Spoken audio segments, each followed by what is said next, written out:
Bom, pessoal, hoje nós vamos estar conversando a respeito da jurisprudência do Supremo Tribunal Federal.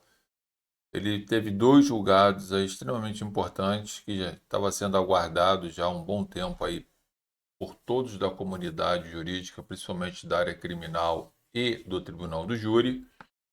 O tema vai ser 1068 e 1087, ok? Vou mostrar aí para vocês qual foi a decisão do STF com repercussão geral. Então, portanto, agora o que vai prevalecer no caso concreto vai ser conforme eles decidiram. Então, a gente agora tem que estar muito atento aí a esses detalhes. Vamos lá. O tema central é soberania dos juros, ok? E aí teve assim uma um julgado muito ruim, porque eles, ao mesmo tempo que limitaram o poder do poder dos jurados, na soberania dos jurados, eles aumentaram o poder dos jurados naquilo que a lei sequer permitia. E também gerou um conflito, uma incongruência entre os dois julgados. E eu vou comentar pausadamente para a gente poder entender e vocês fecharem o raciocínio de vocês, porque isso com certeza vai ser tema de prova. Vai cair no seu dia a dia e no seu trabalho, que você, para quem atua nessa área, então a gente vai discorrer sobre isso aí com calma. Vamos ao tema 1068. Eu já falei sobre esse tema em outros momentos, em outras aulas específicas, você pode ver aí no curso. Só vou fazer aqui, na realidade, um apanhado. O tema 1068 da STF é aquele que tratava da questão da prisão do réu que estivesse respondendo o processo em liberdade, fosse para o segundo momento do julgamento do rito do júri, que seria o plenário do Tribunal do Júri, e lá ele fosse condenado a uma pena igual ou superior a 15 anos, ele sairia de lá preso. E isso aí foi parar no STF, e o STF, para piorar ainda a situação, faz o seguinte: cria a tese 1068, determinando que o réu, né, que foi condenado, ainda que esteja em liberdade, foi condenado lá no plenário do Tribunal do Júri, a qualquer pena que caiba a prisão, e todos vão cair, provavelmente vão caber, dificilmente, todos vão caber, né? O que mais poderia se discutir seria o regime, mas a verdade é que o sujeito vai sair dali preso. Ou seja, o STF reconheceu a antecipação da execução da pena provisória, ferindo o princípio da presunção de inocência. Aí o STF eles colocaram lá como os argumentos que prevaleceram é que o processo demora muito, é um procedimento falido, é, é uma vergonha o réu ser condenado e sair pela porta da frente. Bom, todos esses argumentos, já falei várias vezes, são todos extremamente refutáveis e fáceis de ser refutados. Porém, o que que o Supremo faz? E eles falam assim, mas é a soberania do júri que determinou a condenação. O júri só determina a questão da absolvição ou da condenação. No que tange à aplicação de pena, regime, ou se o sujeito tem que responder o processo em liberdade ou não, é a lei, através do juiz togado. E a lei determina o quê? Que o sujeito que esteja respondendo o processo em liberdade, mesmo que ele seja condenado lá no júri, ele tem que continuar respondendo o processo em liberdade, tendo em vista que não ocorreu o trânsito em julgado, portanto, ele ainda é presumidamente inocente. Então, o STF, sob a alegação de estar dando ou respeitando a soberania do júri, deu poderes a essa soberania que a própria lei não dá, que é antecipar a execução da pena por condenação lá no plenário do Tribunal do Júri. Isso é um verdadeiro absurdo, ok? Se fosse para respeitar a soberania que o STF colocou de uma forma bem sutil, mas camuflada, então o STF teria que decidir também o seguinte: vamos dar soberania total para o júri. Seria o júri vai deliberar porque condena ou absolve. O júri vai então decidir qual a pena a ser aplicada dentro do limite, 6 a 20 ou 12 a 30, ou agora até 12 a 40, no caso do feminicídio. E também se o réu deve continuar em liberdade ou ser recolhido ao cárcere imediatamente daquela sentença ou daquela decisão dos jurados. Aí nós estaríamos ainda falando provavelmente de uma soberania ou respeito à soberania, ok? Mas do jeito que o STF fez, andou muito mal. Então, usou o nome, a nomenclatura, o Instituto da Soberania para dar aquilo que a própria soberania não permite no nosso ordenamento, que é determinar a prisão imediata e execução da pena provisória do cara, sob esses argumentos falaciosos. E mais, né? O STF determina que o magistrado que vai decidir. Então, gente, foi um caos. Indo agora para o tema 1087, que tratava da questão do quesito genérico lá no Tribunal do Júri, ou seja, o sujeito foi para o plenário do Tribunal do Júri, houve todo o procedimento, houve os debates, ao final tem que fazer a quesitação. Primeiro quesito, materialidade, segundo quesito, autoria, terceiro quesito, genérico, se o jurado absolve o réu. E aí um dos argumentos seria a questão da clemência que o jurado podia pedir, ou até qualquer outra tese defensiva. E aí a ideia aqui era que se, né, principalmente na tese de clemência, os jurados absolvesse, não caberia prova, não caberia recurso, ok? Mas o MP vem recorrendo, e aí o Supremo agora acolhe os pedidos do MP, no sentido de que, olha, se o sujeito for absolvido por clemência ou por alguma outra decisão dos jurados, porque a gente não tem como identificar o porquê que o jurado, ou qual foi o motivo que o jurado absolveu o réu, o MP vai dizer que a absolvição foi contrária à prova dos autos, como já diz.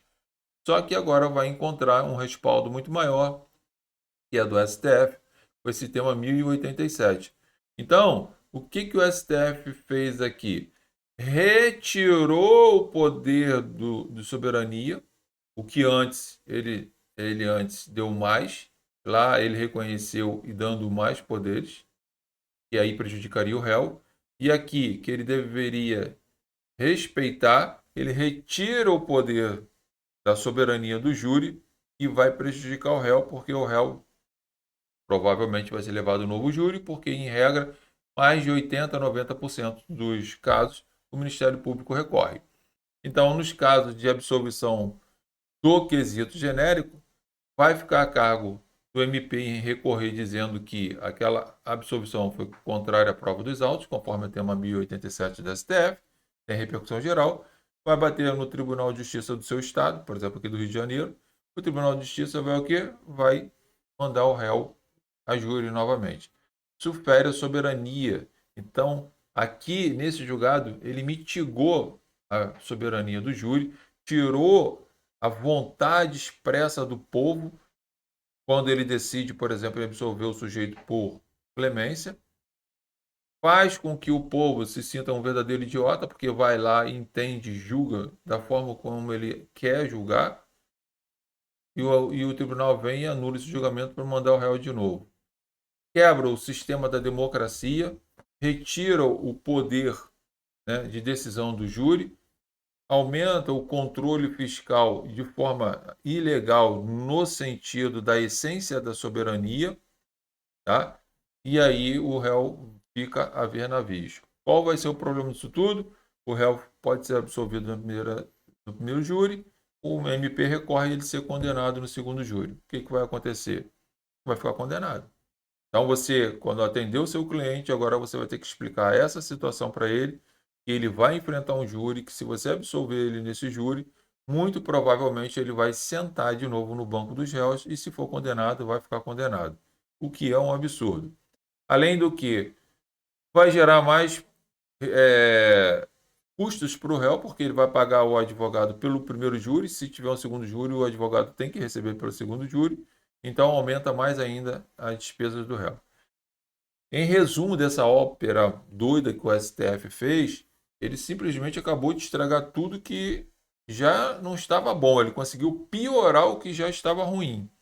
Então, se nós estamos falando de alguma coisa séria e não ficar de blá blá blá, e aí, né, e se rasgar a Constituição, então nós deveríamos ter sim um debate muito cuidadoso, visando dar realmente a soberania para os jurados, aumentando pelo menos o número de jurados para 8, porque se tiver empate, nós teríamos aí um dúbio pro réu. Por que 8? Porque no mínimo duas pessoas iriam ou votar para absolver ou votar para condenar. Duas pessoas errando é muito mais difícil do que uma. Hoje 4-3, ou para absolver ou para condenar, a gente não sabe se é justo ou se é injusto. Permitiria que os jurados fizessem a deliberação, discutir entre eles por que absolver ou por que condenar, sem precisar fundamentar, porque a gente precisa fundamentar na forma de direito, mas sim de fato. Permitir, então, que eles decidam qual a pena que seria aplicada, tira aí do Poder Judiciário e passa aqui para o povo decidir, e permita que o povo, o jurado, o conselho de sentença, decida se ele deve ser levado ao cárcere ou não imediatamente. Aí nós estaríamos começando a pensar em falar em alguma coisa séria. Porque do jeito que está aí, a gente só vê decisões, leis voltadas para prejudicar o réu e a defesa. A defesa já larga, né, no mínimo com 3-0 no placar para o Ministério Público por diversos motivos. Pela própria estrutura física do Ministério Público, o seu contexto, o seu pessoal, a estrutura que o Ministério Público tem, já é muito mais além do que qualquer cidadão individual. Sem falar na questão, sim, da parcialidade que existe quando o Ministério Público faz requerimentos ao juiz e o juiz, em regra, concede. Quando a defesa faz requerimentos ao juiz para produzir prova, em regra, é indeferido. Então a gente vê no dia a dia o sofrimento da defesa cada vez mais aumentando e diminuindo as chances do réu ser absolvido. O que nos leva a um raciocínio lógico de que nós temos sim um direito penal para condenar, um direito penal do inimigo, um direito penal punitivo. Então você que está aí assistindo essa aula e que vai atuar, saiba que uma coisa é a teoria e outra coisa é a prática.